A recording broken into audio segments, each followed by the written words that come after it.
একজন মানুষ দৈনিক অথবা এক মাস ধরেন, এক মাসে 1 কোটি টাকা ইনকাম করে। কত? 1 কোটি। কয় মাসে? এক মাসে ইনকাম করে 1 কোটি টাকা। 1 কোটি টাকা ইনকাম করার পরে দেখবেন যে তার প্রতি মাসে হসপিটালের বিল আসে 50 লক্ষ টাকা। কত? 50 লক্ষ টাকা তার হসপিটাল বিল।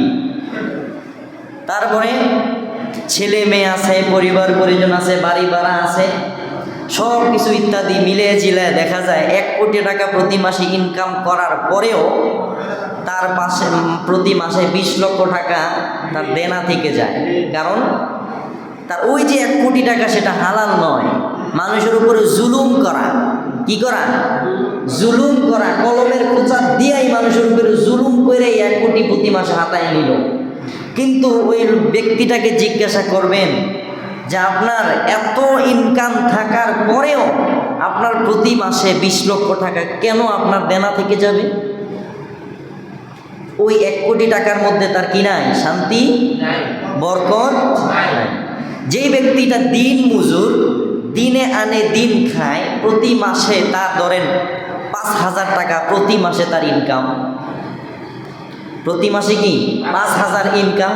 দেখবেন ওই ব্যক্তিটা প্রতি মাসে 1,000 টাকা ধরেন তার বাজার মধ্যে চালায় নিল, শাক পাতা যেভাবেই হোক চালায় নিল, ঘর ভাড়া সহ আনুষ্ঠানিক যা কিছু আছে সব কিছু মিলে 3-4 হাজার টাকার মধ্যে হয়ে যায়। মাসে আরও দেখবেন 5,000, আরও 500, 1,000 টাকা তার হাতের মধ্যে থেকে যায়। কারণ কি জানেন?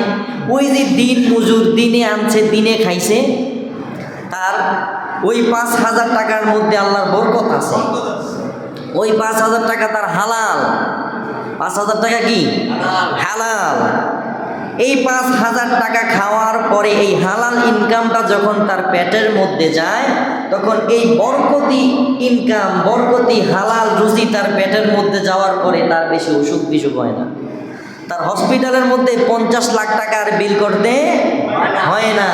সে পান্তা ভাত সকালবেলা যেখানে খায় সেখানেই খায়, তার কোনো আর টেনশন নাই। যে ব্যক্তি 1 লক্ষ টাকা কামায় দেখবেন তার মনে শান্তি নাই। টাকা আছে ঠিকই, কিন্তু কি নাই? মনে শান্তি নাই।